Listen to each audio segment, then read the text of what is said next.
Hello, everyone. Hey there, guys. This is Amanda. This is Rita. And you're listening to I Don't Know Her, the podcast about women that you've probably never heard of, but you should have. And today... you will! Yay! Once again, we are recording from... closet. My dining room. I like recording in my closet. It's like this tiny little, I don't know, hidey hole thing. I can visually see Amanda, and I can see the walls of her closet behind her, and I just feel like the more and more that we do this, I'm going to see like little hash marks like in a prison cell where they like mark the days that go by. I could see that. You know, I had this all set up last week, and then I got your text, right? But Abby walked in and she was like, What is that how you record? She'd never seen it before because I always moved it back, and I just left it set up because I was like, well, because we thought we might record on Monday or whatever, so I just left it all set up. And she walked in here and was just like, that you record literally in between your shirts. She's kind of wondering, is there something we need to talk about? Or yeah, she was like, that looks really weird. Do you know how weird that looks? You're like, it works really great, though. I'm aware. I sound like velvet. Nice. So why don't we, since we kind of breached the subject a little bit, why don't we tell the audience what went wrong? I guess not really wrong, but what we decided last week. Well, I had texted Amanda on Sunday because my son seems to think that homework is a game that we're playing and that due dates don't exist. So he had to catch up on his homework. So I wasn't, we share a computer as a family, so I couldn't do the podcast because he had to spend time on the computer to finish his work. And the night before, I had just a serious panic attack in the bathroom that just came out of nowhere. And I really had just a really bad case of the isolation blues, like not being able to see who I want to see, not being able to hug anybody is the worst. I saw a coworker the other day, but we had to be, 6 feet apart, and we instinctively wanted to hug each other, and we couldn't. I don't like that. And I got really depressed. I got depressed to the point where I couldn't get out of bed. And, do you ever get that kind of depression where your body hurts, like your shoulders and your neck? Absolutely. Yeah. So that's what I had. So I just told Amanda, and I think this is like the first time I just said, I literally mentally can't do this. I can't get out of bed. And so we didn't record. I did do a little story thread on our Instagram and Facebook just because I love our people that follow us. And I felt like, we don't ever leave you guys hanging. So I wanted to at least share a little bit about why that had happened. And actually got a lot of responses back of people who were like, oh yeah, I've been there. And oh yeah, that happened to me last week. Or, and it's okay to say that. I feel more comfortable with myself nowadays to say when I'm having a bad week. I think it was a really good thing that you recognized where you were emotionally and mentally, and two, were able to articulate it, because I think that if you had pushed through and we had recorded, it wouldn't have been a good episode anyway. It would have been kind of weird, and I would have been able to see that you were uncomfortable, and that would make me uncomfortable, and it would just be like not worth our time. Yeah, I actually had somebody say, it's okay to like just not do something. We have these goals that we all want to reach, but sometimes you just have to say, I don't have it in me today, and realize that that's okay. I had a really bad day on, was it Wednesday? Of last I can't remember if it was Monday or Wednesday, but one of those 2 days.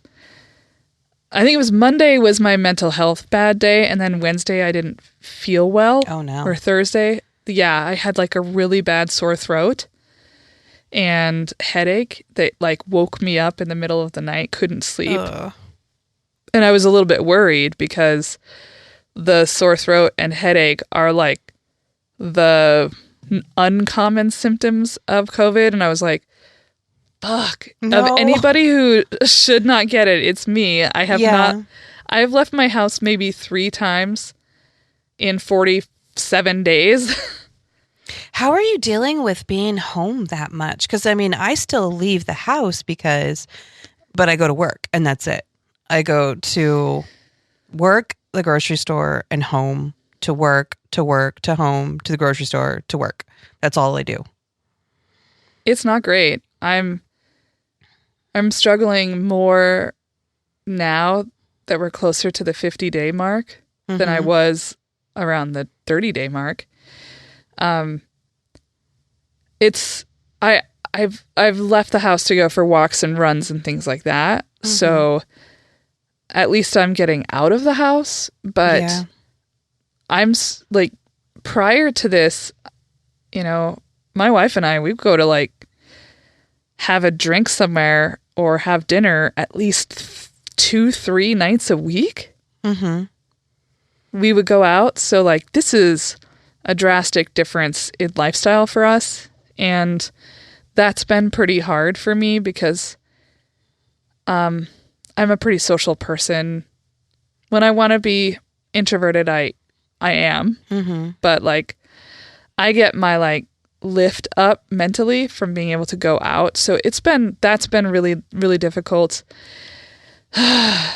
We've done like some Zoom happy hours and things like that. But as everybody I'm sure listening can attest, it's just not the same. Yeah, it's not. And like, even when I do get to see people, they're like, how you been? And I'm like, well, good. And they're, what have you been doing? Nothing. Yeah. So one thing I did do to get out of my head was I volunteered to cook for one of the local shelters that's been shut down, and the people are left without a community kitchen. I did that, and I'll be doing it once a week now because there is a greater problem out there than me. So I was just like, I was happy to have like a task and be able to just be productive in some kind of way. When I did share it on our social media, we did get some ideas of like some things that people have been doing out there. A lot of people are doing art. One that I really liked was a gratitude journal. Like, I don't think maybe we're thinking too much of the negative, especially since it's on the TV 24/7. So like, write the things that you're thankful for. I thought that was a really good idea. I think that's a great idea too. I've been personally cooking and trying to get better at gluten-free baking because it's really hard. It's super hard. She made bagels, people, that look like real bagels. And I made English muffins yesterday and they're fucking great. She hasn't sent me a picture yet. She's been sending me her bread porn, and I've just been like, I want to try it so bad. I would say that my 2 favorites so far have been the English muffins. Those turned out really well, and that was a recipe that was actually shared by Michael Voltaggio, who's one of my favorite chefs. It was shared on his Instagram, so if you're interested, it's also... he made them vegan and gluten-free, but he was like, if you don't want to be vegan, you can add butter and milk. And I was like, yeah. You're like, those are the things I can have. Yes, please. And then the other thing I really loved that I made was a herb cheddar Irish soda bread. That looked delicious.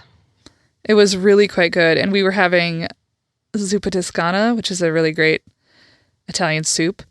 And that was, the 2 combined were just amazing. I just, this morning, because we made those English muffins, we decided to have like a little like romantic brunch type situation where we had Eggs Benedict, which is my favorite brunch, but the last couple of times we've tried to have it, we've had these gluten-free English muffins that were so difficult to get through that even with steak knives, we couldn't eat them. No.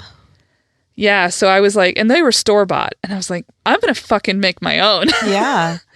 And so that's why this recipe was great, because we actually were able to enjoy our Eggs Benedict, and I had Abby pick up a bottle of champagne when she went to the grocery store, and we had mimosas, and then afterwards we watched A Secret Love on Netflix.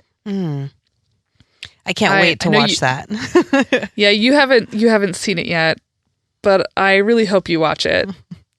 Amanda had some tears this morning. Yeah. It's not like, I think if you're kind of a softie like me, you'll definitely cry. But it's about this elderly lesbian couple who've been together at the start of this program. They've been together for more than 65 years. My goodness. That is a fucking long time. And it's at 65 years of togetherness that they're finally telling their families that they're together and not just roommates. That's crazy. It's wild. But there were like some of the things that were said by one of the women's family, like her family, that was very reminiscent of some of the things that my wife's family have said. And that was, that like really cut close to the bone for me. Yeah. I can imagine. You know, just like, they were like, she stole Terry away from us. And I was like, oh God, that was literally said to me. I remember you telling me that. Yeah. And it's just really hard. It feels like, I think there are families that think they understand, or like they think they are being respectful of your love and your relationship, but they don't actually take the time to really get to know you and your love and what it means. And like, I would say that our friends here, even our listeners, probably have a deeper understanding of what our relationship is like and what our love is like than some of our family. Mm-hmm. I can't wait to watch it. I'll let you know when I do. I highly recommend it. And actually, there was part of it that I was like, ooh, this ties into what I'm going to be talking about today on the podcast. Interesting. So are you ready for me to start? Yes, absolutely. Okay. I'm going to talk about Annie Hindle. I don't know her. She was America's first male impersonator. Ooh, okay. So I'm just going to throw a trigger warning out there. There's obviously, because of the time period that we're talking about, there's some anti-LGBTQ sentiment, anti-trans, and anti-gender nonconforming language. Okay. So, like, I think if you're a person who has experienced that kind of language, because it still exists constantly today, it might be difficult for you to hear this. Not all of it. Most of it's fine. Annie Hindle was born sometime in the mid to late 1840s, possibly in 1847. There's not a lot known about her early years. She was most certainly born to a working class or an impoverished family. When she was around 5, she was adopted by a woman named Anne Hindle, who named Annie after her, which I thought was kind of interesting. That is kind of interesting. You don't see that a whole lot, but I like it when I see it. I feel like I read somewhere, but I couldn't, when I went back to go look and find it, I couldn't figure out which source I'd seen that in.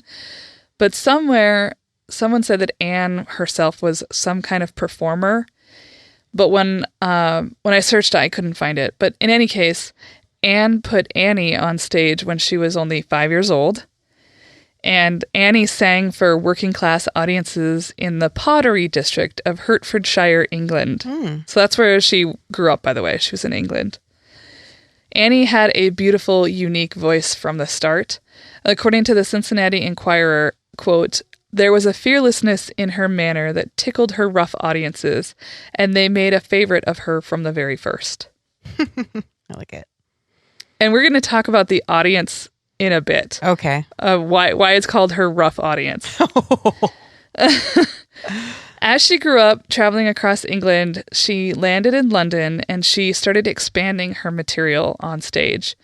It's said that one day she jokingly put on a man's costume and sang a song about wine, women, and the races. Ooh. And the manager of the theater, like, she wasn't performing on stage. She was just like in the backstage, like goofing around, trying to get everybody to laugh, and put on this outfit.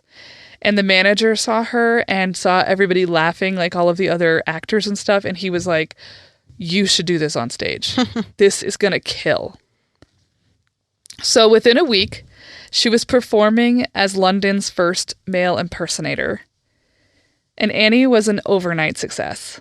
She was able to capture the most minute details of a man's mannerisms, which immediately made the audience just laugh hysterically. Because they'd never seen that before. Yeah. And I can imagine, I mean, have you ever, well, I'll get to that in a minute. Okay. Take your time. So at the time Annie's performing, there were really just two kinds of theater. There's highbrow, which was like Shakespeare, ballet, opera. And then those kinds of theater often brought in people who were rich, right? Those are the people that came to watch those kinds of things. Mm-hmm. Then there was lowbrow theater, which was a little more bawdy, a little bit more like fun, risque. Yes, more fun. And as you might imagine, the audiences were lower class audiences. And problematically, they were also often like minstrel shows, which were not great. Those were like shows that like would take gender and race stereotypes and like turn them up to 11. Yeah. You know, and we all know minstrel shows weren't great, but they were often the type of theater that working class people went to attend. So one of the characters that Annie specialized in was called a swell. A swell? Have you heard of that before? No.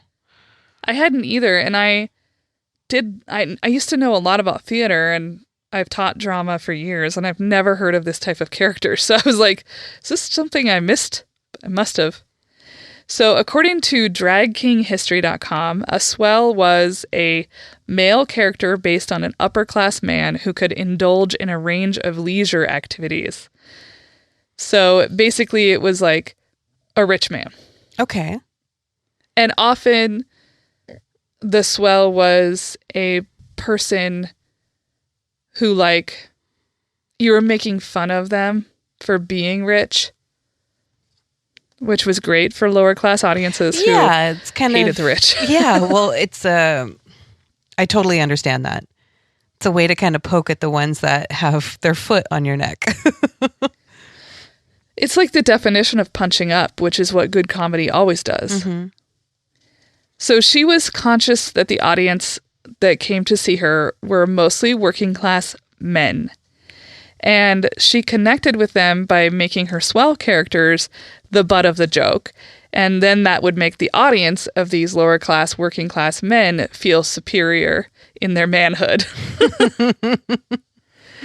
And she would wear like these really fine, gentlemanly clothes. And she would smoke cigars and drink fine wine on stage, and like really played up this rich male character who would invariably like make an ass of himself in order to make people laugh. Her ability to make working class audiences laugh and follow her, made up of primarily men, meant that she became a hot commodity, and two, she was paid very well. Nice. Make that money. Yeah. In fact, Annie was actually poached. Really? And there was a theater manager from the United States who convinced her to move to England. To move to the United States. Okay. So in England, Annie was always doing these backstage costume changes in between her songs. She was a hard worker. She would do like multiple character costume changes in a given stage performance. Well, she decided that she would take him up on this offer and go to the United States. And when she got there, she decided that all of those costume changes she made backstage, she would have like a male persona and switch into female and back and forth. Mm-hmm. When she got to the US, she decided to drop the female persona altogether. Okay. She would just do her male impersonation. And she was an immediate success in New York. She ended up selling out all of the clubs that she performed at, and that made her America's first male impersonator. Wow. See, I was wondering, like, if her comedy would translate to American audiences. Like, would she be popular? She was very popular. And I wondered about that, too, because, like, coming from England, there's a different kind of masculinity. Mm-hmm. But there must have been enough of a connection that it translated in both countries.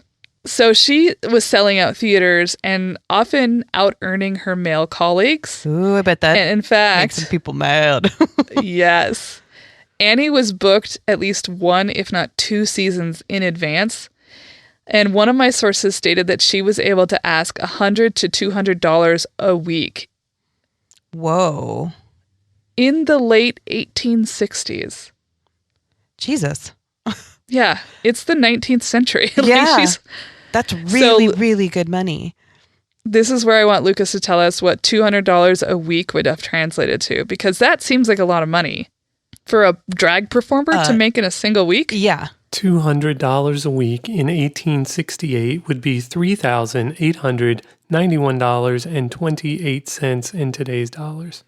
So she began traveling with theater troupes across the country, from the East Coast to the Midwest. She was in New York, Chicago, St. Louis, Cincinnati, Boston, Philadelphia. My goodness. She was everywhere, and her act was this huge success. Every time she would go to a new place, there would be like articles written up about her, and people would just line up around the block to come see her. She was selling out everything she did. And she had this like way about her. So first off, she had an alto voice, which is my level of voice. Mm-hmm. So it's slightly lower on the female register. And she would often stop mid-song. So she'd be like in the middle of a song, like da da da da. Yeah. And then turn to the audience and tell jokes. And she was like she would do a lot of puns and audience asides. Like she'd be like, yo, Mr. Cigar Face over there, you know? And she was like classically great comedian. You know how like really good comics will play to the specific locale they're in and tell local jokes. Mm-hmm. So that's what she would do. Every city she went to, she would learn something about that place that she could then throw into her routine. Oh, that's brilliant. I know. Really smart. She was even invited to travel with a group of American circus performers to Cuba, where they delighted the audience on the opening night of the Tacon Theater. I don't know if I said that right, but it's a very famous theater. Okay. One of the aspects of her performances that really made people love her was how realistic her portrayal of a man was. One source said that she was nearly indistinguishable from male performers of the day, but because the public knew she was a woman, they loved her even more for it. There was a paper in New York City called The Clipper, and they said this in 1876 about her. Annie Hindle has proved a great success. As a male impersonator, her sex is so concealed that one is apt to imagine that it is a man who is singing. So they were like, she was apparently very convincing. Yeah. Annie was so successful financially and selling out clubs and things like that as a drag king that other actresses began to change their acts from singing and dancing to male impersonation. If it works and it sells, people want to make money. Yeah, they were like, well, my singing dancing routine isn't selling out clubs, but if I put a mustache on, I might. And one of those is a very famous drag king of the day named Ella Wesner. Ella Wesner. Okay. I had never heard of her either, but okay, no. She was very interesting in contrast to Annie because of other things to do with her personal life, which I'm not going to reveal yet because I want to tell you about Annie's personal life first. Okay. So within a few months of arriving in the U.S., Annie met a comic and a ballad singer named Charles Vivian.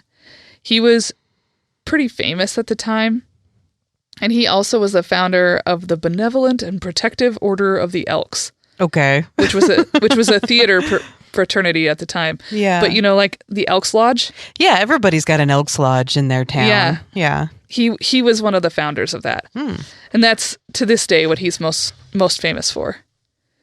So Charles and Annie sang and performed very similar acts. Like his was very similar to what she did, but she was funnier. Plain and simple. The two married on September 16th, 1868, but they separated within 6 weeks of marriage. Annie claimed that short. Charles abused her during the marriage, but they never actually got legally divorced. So she just left. Yeah, she just left. And I don't know why they didn't get legally divorced. Maybe because she didn't want to be in the same room with him. I have no idea. Mm-hmm. In the 1870s, Annie was hired to be the manager of the Grand Central Variety Hall in Cincinnati. She took the job, though, at a really unfortunate time. There was a financial crash that lasted in the late 1870s, and folks were just not going to the theater. And so the theater ended up closing. Annie was still performing, though, however, and sometimes she would go out solo and just on her own travel from town to town. Other times she would be in troupes with other actors. And this is where Annie's love life takes an interesting turn. Okay. Intrigued. According to Jillian Roger, who is a professor of musicology and ethnomusicology at the Peck School of Arts, during a 2-month stint performing at the Baltimore Opera House in 1868, Annie met Nellie Howard, a jig dancer. The two traveled together to Washington, D.C. in late December and got married, with Annie giving the name of Charles Hindle. So she was dressed just in her male persona. Okay. They performed and traveled together for another month or two, but after that, there aren't any records of them performing together again. And so it's thought that their relationship probably ended around that time. And she actually published a poem in June of 1870 called Parted, which may be about the end of their relationship, but that's speculation. Okay. After her relationship with Nellie ended, Annie met a young singer named Blanche Duver, which I love that name. That's a really great name. So she met Blanche in November of 1870, so like less than a year later, whom she also married. And Annie used the name, again, Charles E. Hindle, to get married to Blanche. However, Blanche married a stage manager named James Porter just 10 months later, and she also began performing as a male impersonator, and her husband was her agent. Oh, geez. Weird. Very. It was rumored that Annie Hindle also married another man named W.W. Long, but there's no confirmation of that. Like, there's no public record of it. So if she did marry him, it was probably some kind of convenience marriage. And they didn't live together or travel together according to anything that anybody can find of the time. As was and is still common for drag performers, Annie employed a dresser to help her get ready each night before her performances.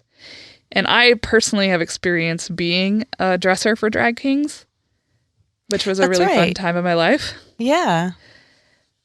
Yeah, when I was just sort of a little baby queer coming out the closet, I had a friend who decided she wanted to try drag, and she was very, very nervous about it. And she asked myself and another friend of mine if we would come, and we did.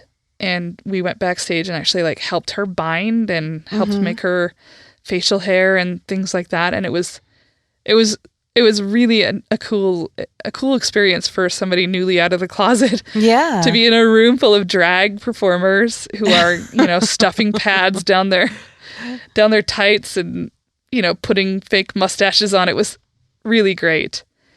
But like especially I think for drag kings, like you can do everything on your own. And of course now there are much more efficient binders. Mm-hmm.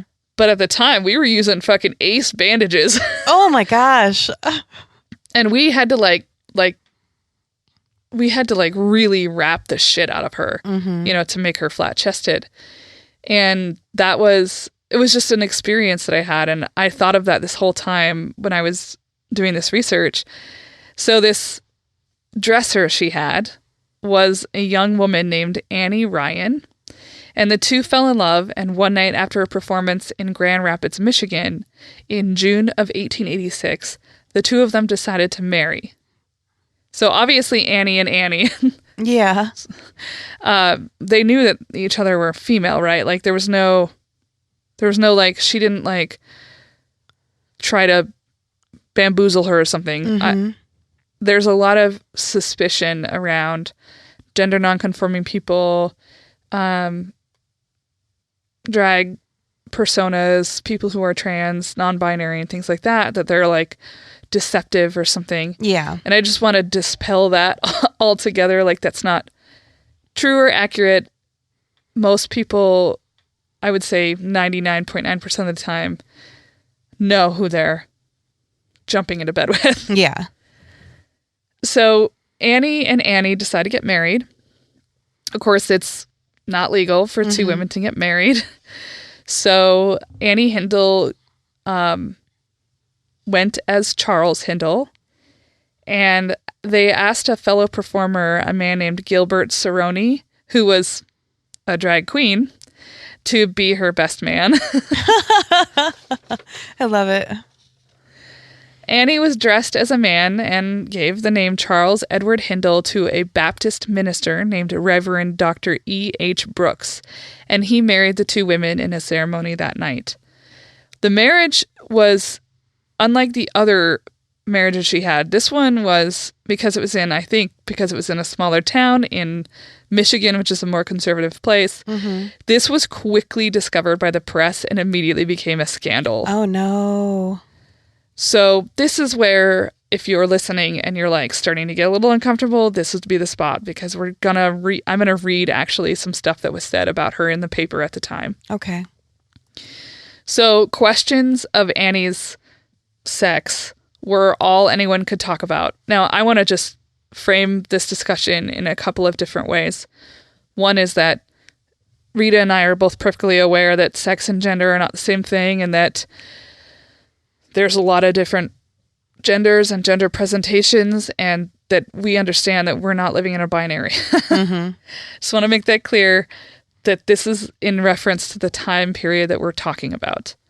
So they, in the time period that Annie is existing, the majority of society believed that there were two sexes, male and female, and they began to question Annie's biological sex, with many of folks assuming that because she had been so convincing as a male impersonator, the thing they loved about her, now they're like, oh, she was a man all along.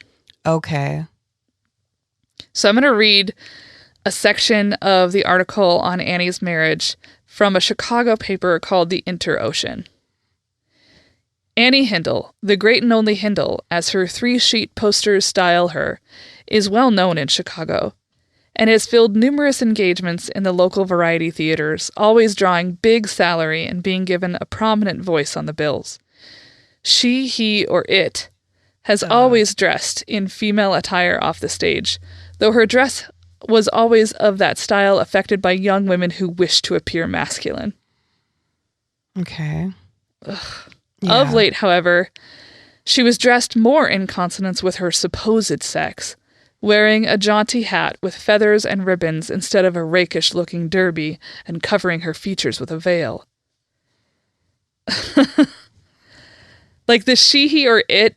Yeah, oof. that hurts. Yeah. That is upsetting, obviously. And then like this, like, oh, well, she supposedly blah, blah, blah. It's just so gross. And the fact that this is like a public publication, it's like, why is this any of your fucking business? This article is so long, too. It like hashes out her whole life. That's so it's really invasive. gross. Yeah. The paper actually went on to interview some of her fellow performers, and some of these actors were fucking awful. And It's hard to say if they were just saying what would have been like customary at the time, or if they were expressing their true feelings. Yeah. But here's and like the people that they were talking to had been backstage with Annie. So it's not like they didn't know when she took off her drag persona who she was. So one such actress said this about Annie at the time. I'm going to read it in this like ridiculous style because of the way that it's written. Okay.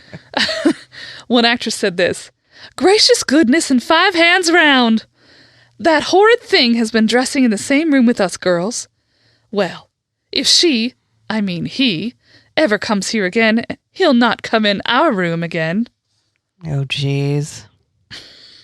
Isn't that awful? It is awful. I had to make fun of her. I wonder too if like it's just a save face thing. Like they knew and work was work, but then when they're being confronted with it being out in the open, because people do this and they backtrack and they'll publicly attack you and act like you were never okay in their eyes. Yeah, I think it was like one of those like, I have to say this because this is what's necessary for me to keep my job. This is what's expected of me. Yeah. So another one of her fellow performers in that same article, a woman named Belle Kinsman, actually declared that Annie had ruined her career by doing this. Okay. So unfortunately, her career did take quite a hit. Yeah, I can imagine. There was a lot of negative publicity. I mean, so this article about her marriage had been like pieces of it had been lifted out and published in newspapers across the East Coast and the Midwest, like in every major newspaper. Oh my gosh. How just the violation. Totally. Like it's just invasive and it's gross. So she did have some obvious problems with her career. Annie was no longer able to command the same amount of money that she could previously ask. And she didn't perform as often as she'd performed before this happened. But it seems like she was okay with what happened. I mean, she was making pretty damn good money and she probably socked a lot of it away because she ended up actually buying a piece of land in Jersey City and she built a cottage for her and her wife. And she was still finding relatively steady performance gigs. They were just close to home and they weren't as elaborate as some of her stuff from before. And I wonder if, quick question, like, so they put her life on display, but are people still searching for this kind of entertainment? It's like you can't write one thing and then go and do another. Was it still happening? I know that I read somewhere that her audience was pretty fiercely loyal to her. This like audience of rough working class men. They were like, that's Annie. We like Annie. Okay. And I think like, it's not like gay people didn't exist. Right. Yeah.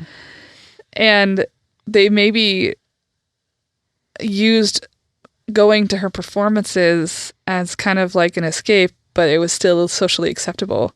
Okay. I also, I kind of went back and forth as I was doing this about what, like it's hard being in 2020, looking back on something that happened in the late 1800s, and we have this much broader concept of sexuality and gender. Yeah. And it's like, what if she really was trans, like, because she did often go by this name of Charles. But it seems to me, from everything I could find about her, is that she was probably just queer as a blanket statement. And just like a true drag king that identified as a woman. It's hard to say, right? Like the language wasn't there. The identity ideas weren't really there. Yeah. Or even the thought process of like getting to that point of what your identity is. And there were like at that time that like well, not really that time, but not much later than that, is when Billy Tipton became a famous performer who had been assigned female at birth, but was living as a man, fully as a man, married a woman, blah, blah, blah, was still a very famous performer and lived here in Spokane and died. And it wasn't until his death that suddenly it was revealed. And that became national news when Billy died. So it's not out of the realm of possibility that if Annie wanted to live as Charles, she very well could have, but that's not what she did. So I think that sometimes when we talk about things like this, it's kind of, there's like I don't know how to say it. It's like there's a push to want to, and I understand this compulsion to like want to include more people from the past as, hey, I think they were trans. Trans has been around for a long time, which is already true. I think that in this case, Annie might have just been a lesbian. And I think there's nothing wrong with that. She was maybe just a lesbian. So her and Annie, there's a whole running joke among lesbian culture about women who date or marry women with the same first name. And so I love that she's like this really bad cliche. So Annie and Annie lived in this nice little cottage in Jersey City together, and they lived happily for 5 years until Annie Hindle's wife, Annie Ryan, died in 1891, and she was just 30 years old. Oh my gosh, I wonder what she died from. I don't know, it didn't say, and I was like, that's really Very young. young. It had to have been an illness or something. Yeah, something had to have been like cancer or something. Yeah. So once again, Annie Hindle's privacy was exploited in the name of selling papers. Oh my God. Her wife just died. The Cincinnati Enquirer published a long history of Annie's life and marriages, which began with describing the funeral of her wife. So this is how this began, and I'm going to read it directly from it because I think it's just wild that this is how you would start an article. Yeah. From out of the concert halls comes the strangest story that ever was true. There was a funeral on the Jersey City Heights the other day, and it brought together as mourners a dozen men and women who were once famous in an odd way on the American stage. They gathered in the parlor of a pretty cottage. They sat for a little while around a handsome coffin. They had a good word to say of the woman who lay dead, and they seemed genuinely sorry for the chief mourner. Her face was masculine in all its lines. Her eyes were gray, but lit with a kindly expression. Here she was a mourner by the side of her dead, that dead a pretty woman, and in the life, the wife of the woman who shed tears over the coffin. The wife of a woman? The expression sounds absurd, yet it is absolutely, literally correct. Annie Ryan, the wife, was dead, and Annie Hindle, the female husband, was burying her. The female husband? Yeah. Oh No stage it's pretty bad. No stage romance is in this, no fable of grotesque imagination, but simply proof anew that truth, indeed, is stranger than fiction. Wow. This hurts my heart. No fable of grotesque imagination. Yeah, yeah. Because the idea of two women being married is grotesque. Grotesque. Yeah. And that's why, like, when I watched that documentary today, The Secret Love, like, those women met and got together in the 1940s. Wow. And they talked about, at the time, anywhere, but in the United States, if, they were like raiding gay clubs and lesbian clubs all the time, and they would publish the names in the paper, and people would lose their jobs and oh my gosh, die by suicide because of seeing their name and losing their livelihood and being outed like that. And they talked about how if they would like show up to, like, the cops would, like, show up to a club and start inspecting.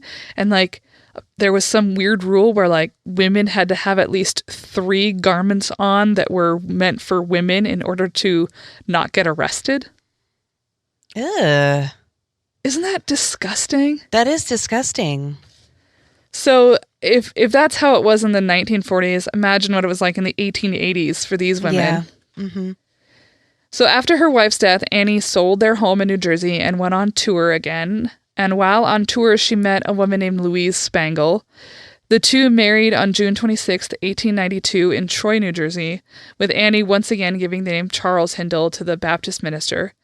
Louise took Annie's last name, and the two of them performed together in small vaudeville acts. Many of those performers from earlier who were like, I can't believe that she would be like this. Yeah. They went on to perform with her. I would not. I'd be like, bitch. No. Yeah, that would have been real hard for me to swallow. That would have been hard to swallow. Big pill. Yeah. It just really goes to show you that, like, they didn't really care. You know? So in July of 1897, the Cincinnati Post declared that Annie Hindle was in critical condition. They reported that she was living at the time with a woman named Jenny Kramer, who was a singer, and that her 2 previous wives were both dead. So Louise must have died. We don't really know. They also reported that Annie had been growing a mustache, and I'm not really sure if that was accurate or speculation. Interesting. But that, to me, like, that would indicate that perhaps later on in life she was having maybe questions of gender or expressing gender identity, a different gender identity than before. And it's assumed that she died shortly after this was published in July of 1897.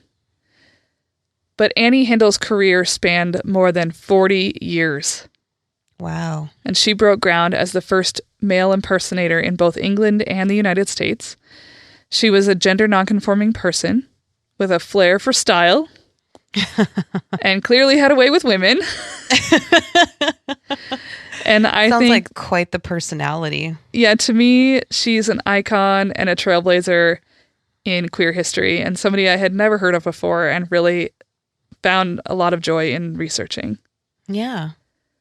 Drag is really important to me and special to me. I've personally never performed in drag.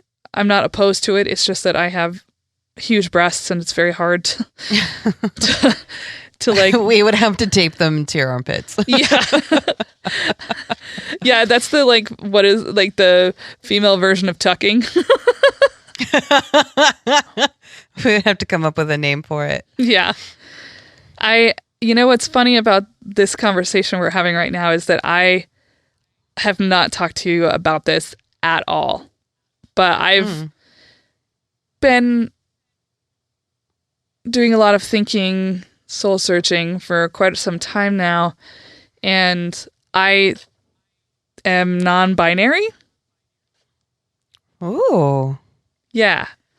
So that's why Okay. it's really important to me, like, to try to use accurate language and stuff like that, because it's important to me as a person. And Yeah. it's been a long journey, and Abby's been very supportive of it, which has been great. Yeah. And it's hard because when people look at the two of us together, they assume that I'm like Yeah. the woman and she's the man. I've literally seen people say that to you. Yeah. Yeah. Yeah. It's awful. And It's terrible. it's never really reflected how we felt about ourselves internally. Like, Abby's always been very adamant about being a woman. It's very important to her, as you know. Yeah. People close to her are very clear that, like, that's a pretty sensitive subject for her Very. Yes. because she's been misgendered so much in her life. And that's really painful. And I actually feel like I've probably been misgendered a lot of my life as well, because there's just assumptions made specifically based on my body type, because I have D-sized breasts that I cannot control. I can't. Yeah. And so we've really been discussing lately the option of getting me a breast reduction. Really? And so I'm really hopeful, and TMI, I'm going to tell you something. I have started developing like some kind of like fungal rash thing because my boobs are so big and they're like hanging over my skin. So like, you know what? That's not a rarity. That does happen. Yeah, and especially for larger breasted women, like both my mom and my aunt had problems with that too. It also will happen if you've got fat rolls in between the rolls, which also happened to my mom and my aunt. Like it just, I think, is genetic.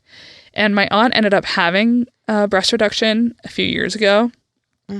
She was like, if I could have afforded it, I would have done it so much earlier. And I just have been, I like didn't even realize how much it matters to me. Like I hadn't really taken note of it, but like when I get out of the shower, I like I constantly will stand in front of the mirror and like press my boobs down just to see what it would look like. And what it would look like. Yeah. It's just, I'm so uncomfortable with them. They make me unhappy. And now they're giving me physical problems. Like I think you're checking a lot of boxes there. And honestly, like if it's something like the words that you're saying are those are hard hitting words. Those are like not a him and a ha. It's like, I hate these. Yeah. It's a powerful statement. So I feel like if this is necessary for you, then yeah. I am not at the moment wanting to get full on top surgery. I would like just much smaller breasts. So maybe that'll be that, you know, I don't know. I don't know what that means, but my aunt had to jump through a fuck ton of hoops in order to be able to have her surgery. And that's isn't it considered like a cosmetic? Yeah, you have to prove beyond a reasonable doubt that you need it. And so it might be difficult for me because they're maybe not big enough to cause enough problems. Yeah. But it's like just big enough to make you unhappy. I was talking about this with Abby because we had quite a long conversation about it this morning. And I just got to really thinking about how our medical establishment and so many of our systems in this country gatekeep what women or people with breasts and uteruses are allowed to do. Because like, if a man wants to get a vasectomy, they can just walk in and be like, I want to get a vasectomy. And nobody cares and insurance covers it. But I've had people in my life who've gone in to go get a hysterectomy and doctors have been like, no, I'm not going to do that. Oh, you might change your mind later. No. You also you don't get to decide what people want to do with their bodies. Like that's not okay. Yeah, that's not a thing. But my aunt said like she had to go to a chiropractor to try to fix the back problems her breasts were causing. She was required to lose weight.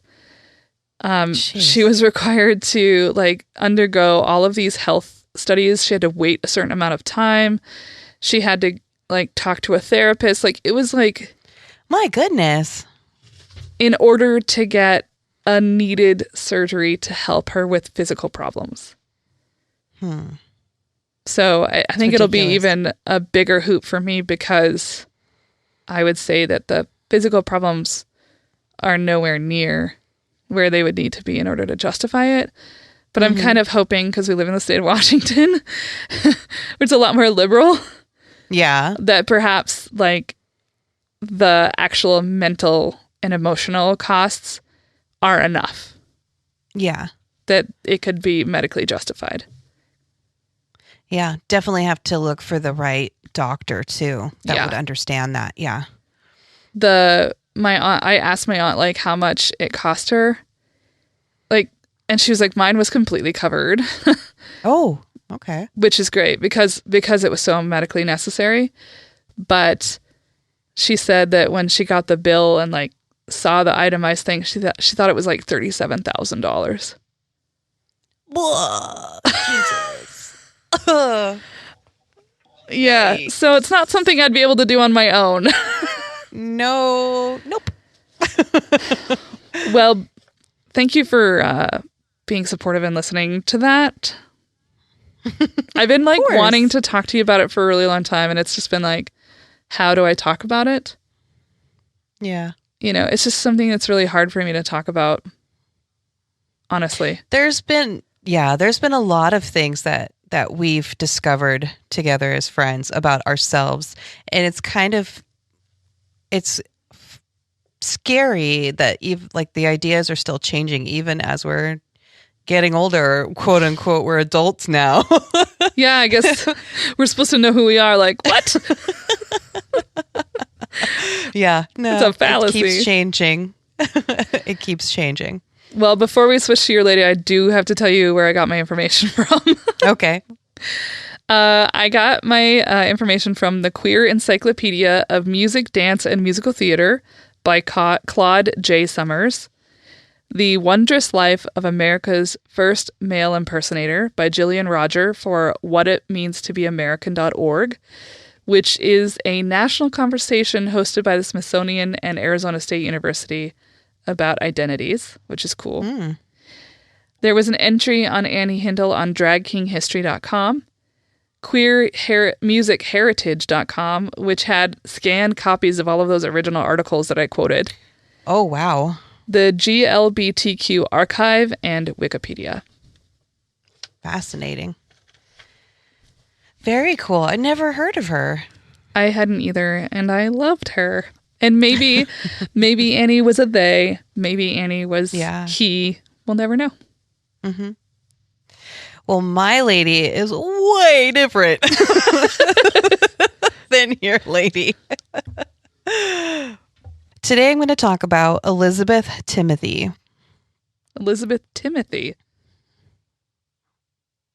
She has 2 first names. Yep. I've never heard of her. She is the first female publisher in the U.S. and one of the world's first female journalists. Ooh. Yeah. I mean, that's right up my alley. I can't believe I've never heard of her. That's what I was thinking. I was thinking you might know her because you're such the literary person, but I don't know. She was actually born Elisabeth Villan in Amsterdam in 1702. Not much is known of her family and her background, but her family was a family of means. They had money, and they gave her a pretty good education. I guess the Netherlands is pretty good at education. I hear good things. Well, at around 16 and 17, like her higher education was in accounting. Oh. Isn't that crazy? Yeah, it's like the 1700s? Yeah. Huh. So around 22 years old, she married Louis Timothy. Louis was a French Huguenot immigrant. Did I say that word right? Yes. Huguenot. Okay. He was an up-and-coming newspaper publisher. He didn't have any problem either with Elizabeth learning the business right alongside him. So after they married, they settled in Philadelphia, and Louis was fluent in French and German, so he advertised himself as a French and German tutor, and he caught the eye of somebody that you probably know who this guy is. Benjamin Franklin. I was like waiting. I was like, I'm going to know who this is because it'd be somebody like really obscure. And then you were like Benjamin Franklin. And I was like, everybody knows who Benjamin Franklin is. He got the eye of Benjamin Franklin. He was, I didn't know this about Benjamin Franklin, but he was really into publishing. Oh, yeah. Yeah, I guess I didn't pay attention in that section of the history books. Unfortunately, when I took American literature in college, which was required for my degree, you had to take American Lit 1 and American Lit 2. Mm-hmm. And we had to read a lot of Benjamin Franklin, and he was boring as fuck. I did actually read some of his writings, and he had a weird fucking way of writing. It was so boring. He was like, it was so tedious. Everything he wrote. It was drawl. I hated it. Also, I all think of that's those, the beginning American Lit one was the worst because a lot of it was like people's journals. I'm like, why are we reading this guy's journal? Gross. Well, he had a specific paper called the Pennsylvania Gazette that he ended up hiring Lewis to be the editor and publisher of. So at the time, Benjamin Franklin was mulling around the idea of establishing a foreign language newspaper for the increasing French and German population around Philadelphia, which I know you know Philly just a little bit. Was there a German and French influence over there? Definitely at the start of the, like, when they were being established as a city, like as a center of the United States. In fact, that, Abby's from Pittsburgh, and they have that weird accent. Yeah. And it's because there was this influence of like German, French, and then also like Irish and English. And so they have this really weird, and the Dutch and the Scandinavians. So there's this, Dutch is, yeah. There's this really weird accent they have, and it comes from that melting pot of immigrants who came from Europe. It is really weird. It's very weird. And Philadelphia has a very similar accent. And in fact, if you're ever in the car on Sunday morning and happen to turn on NPR, you might hear, "You bet your garden." And it's this guy from Philly who sounds like a Pittsburgher. Oh, no. Now I'm just going to have to do this. You bet your garden. So Lewis ends up becoming the editor and the publisher of the Pennsylvania Gazette. The timeline between when he gets hired and between these next events is quite a lot, like pretty extensive. So Elizabeth and Lewis have 6 kids, if that gives you any kind of scope of how much time he was working for this paper. Yeah, 6 children. That's a lot of kids. So after establishing the Pennsylvania Gazette, Lewis learned how to edit, press, and publish. He was sent to Charleston to revive a fledgling paper called the South Carolina Gazette. So he entered into a 6-year business agreement where Ben Franklin they went in kind of like a 1/3 and 2/3. So Ben Franklin's 1/3 was he bought the presses, other equipment.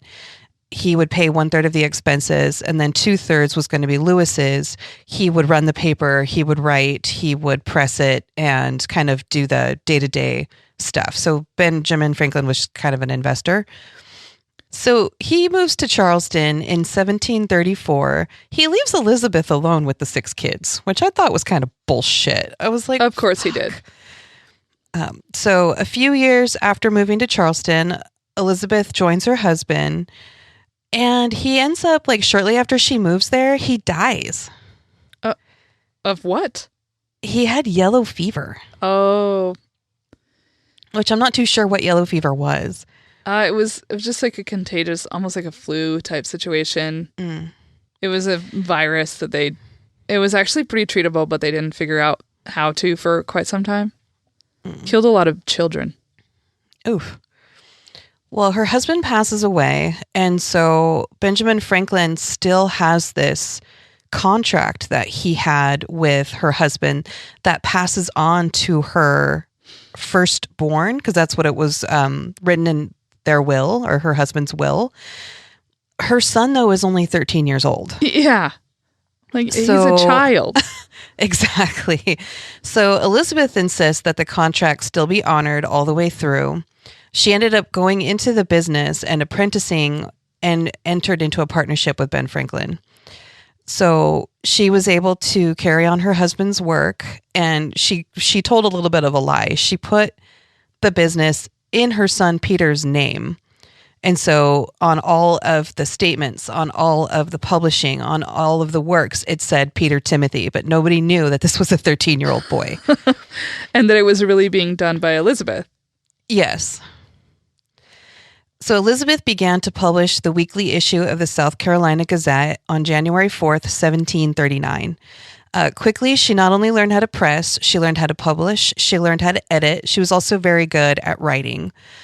And she was also really good at handling the money that had to do with the paper's profit. She increased the quality of the newspaper over time with its content. And according to people who were like reading the South Carolina Gazette, they were like, wow, this paper sure has, gotten better. But they didn't realize that she was the one that was doing it.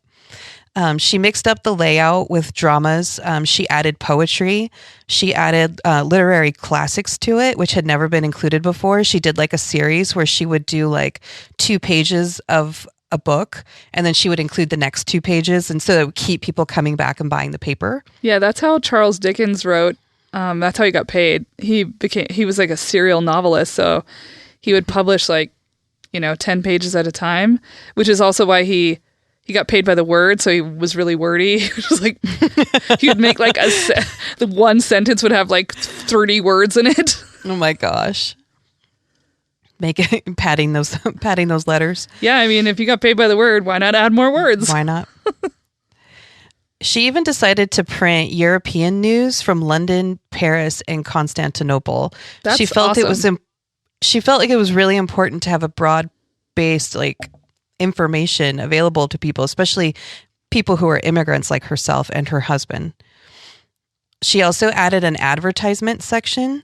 She put in ads for local commodity goods, clothes, books, and stationery supplies. Many times she would dedicate at least a full page to advertising. Could she get paid for it? Yeah. And I know that for a 4-page paper doesn't sound like much, but I'm pretty sure you're probably familiar with hand press papers. Well, I've seen them like in archives and stuff. So each sentence is like you have a little metal pole with a letter, like the letter A on it, the letter B on it. You have to physically set those all together and then press them into a piece of wood so they're straight. Yeah. And then you ink the iron letters, and then you press the paper on top of it physically. So she's doing this all herself. That's a lot of work. That's so labor intensive. Yeah. So one of her biggest news stories that she came out with was there was a big fire in Charleston in 1740. She reported the whole story. She made the information available of what had been destroyed, what to do in case you lost your property, including what commercial buildings were burned down, what the money was, the damage that was caused, which was 200,000 pounds of silver. Or it says sterling. That's silver, right? Yeah, that's silver. I would think. I don't know what else is sterling. She reported that 2/3 of the town had been burned down, including 300 personal homes. Oh. She gave credit to the citizens of Charleston that had jumped in and helped put the fire out. And also when the fire was over, a lot of people looted, threw out people's burned out businesses and homes. And she wrote an article demanding people give back stolen items. She did a public scolding people that had stolen is give people their shit back. And her paper was doing so well, Benjamin Franklin said Elizabeth was a better business manager than her husband had been. Well, there you go. Good job. In one of his autobiographies, he wrote this about Elizabeth and her husband. Elizabeth's husband was a man of learning and was honest, but ignorant in matters of accounts. Her accounts were clearer. She collected on more bills, and she cut off advertisements if pay had not been current. She had regularity and exactitude and managed the business with such success that she not only brought up repeatedly a family of children, but at the expiration of her term was able to purchase of me the printing house and establish it for her son. So she was able to purchase what remained under Ben Franklin's control from him? Yes. That's pretty impressive. So once their contract was done, she, was able to buy it out from underneath him. And so she was complete owner at this point. That is really, really impressive. She also printed acts and laws and other proceedings for the Assembly of the Colony of South Carolina. In addition to publishing the Gazette, she did government documents. As I guess her late husband had gotten like all these government contracts, and so she was just fulfilling the contracts. And she also printed sermons and religious material. Throughout her career, she published 20 historical books and pamphlets. Not once on any of these printings was she acknowledged. They all said at the bottom, printed by Peter Timothy on it. Oh my God. Yeah. That's really frustrating. Was never on anything. So how old is Peter by this point? So Peter Timothy, by this time, he's being raised in the business. So he, as a young man, ends up taking over the press. Yeah, I figured at some point he would, like, it is his birthright. Like, it's already on his name. It's like what he's required to do. What is he going to do? Mom, I want to be... I want to be a singer. No, bitch, you're going to write. So as well as her publishing business, she became the postmaster of Charleston. She became the mail lady. She delivered letters, packages, and newspapers. In 1746, that's when Peter took over the press and the paper. Elizabeth decided to open up a bookstore right next door. She carried books, stationery, writing supplies, ink and powder and quills. She also sold beer and flour and tallow. You know, the essentials, beer and a book. I really did enjoy that because they were like, oh yeah, she encouraged people to write by selling stationery. She had books that she printed and she had beer. You know what? She was the true original hipster. It was a bookshop with craft beer. She ran her bookstore and stationery shop for a couple of years before she decided to leave Charleston. And this time in history, she gets a little lost. Like, nobody really knew where she went. Like, not like if she was traveling or if she moved somewhere else. She did have quite a bit of money, though. So I'm imagining she probably maybe wanted to take a look around and just do some traveling. Well, and now we're heading towards the American Revolution. True. So even if she had been doing other things, it may not have been like the country was consumed with the American Revolution.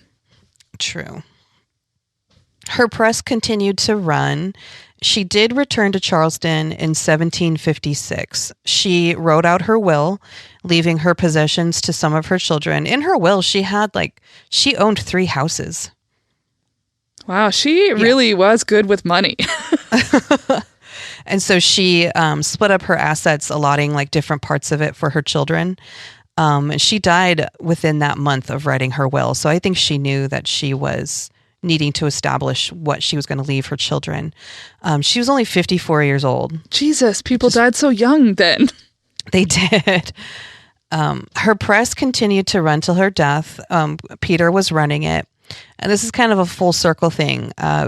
Peter ended up passing away. So Peter's wife took over the press. That's wild. Isn't that crazy? So then Peter's wife ran the press till her son. So this is Elizabeth's grandson, whose name is Benjamin Franklin. That's really funny, actually. So the daughter-in-law ran it till the grandson was old enough to start running it. I did look to see if the press was still, like, has it been saved or like, is it a museum or something? I couldn't find any information to see if it was still running or if it was still a thing. That's what I was actually, I don't think that paper exists anymore. So the press might not exist either. Yeah. So Elizabeth was inducted into the South Carolina Press Association Hall of Fame in 1973 and into the South Carolina Business Hall of Fame in 2000. There's a plaque and an area that's dedicated near the bay in Vendu Range in Charleston, describing her role of what she did for Charleston for like documenting history and her role in journalism. So at least she's got a little something that people know what she did for that town. I appreciate that Benjamin Franklin also didn't contribute to her erasure. Like, he wrote about her and said, hey, this person ran this. So I've got my info from womenshistory.com, History of Journalism. I like this one, knowitall.org, encyclopedia.com, and a little bit from Wikipedia. And that's my lady. Thank you for introducing the world's first female publisher to me. Or was it United States' first female publisher? United States' first female publisher. Okay. Elizabeth Timothy. Timothy. Two first namer. Is it like Timothy Chalamet with the 2 E's? I always want to call him just Timothy. Timothy.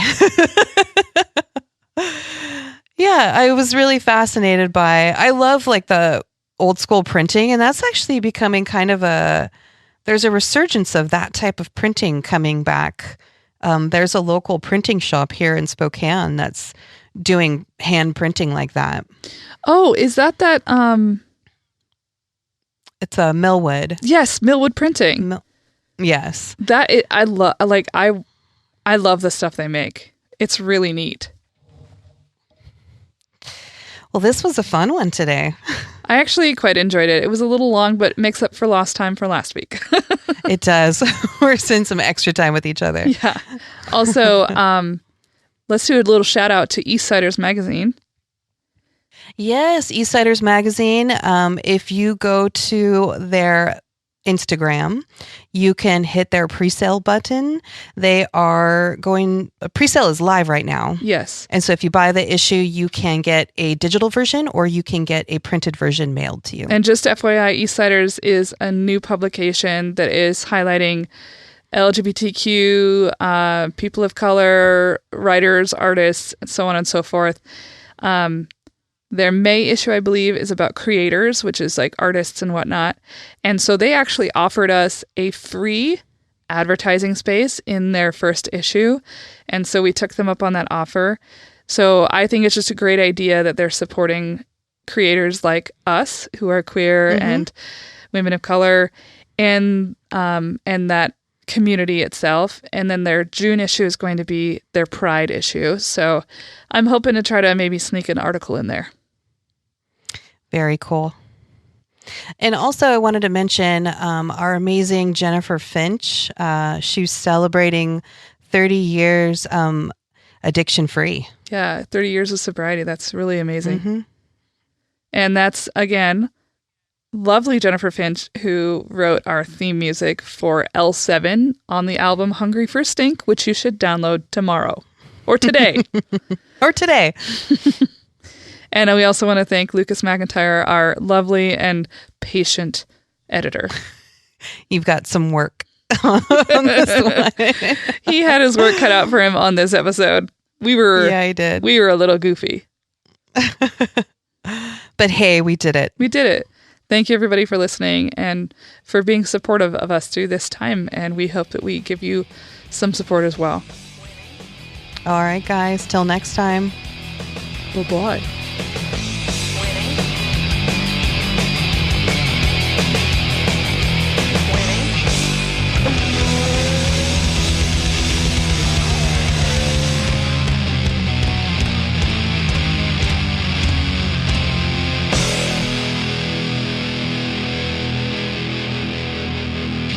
USA up all night.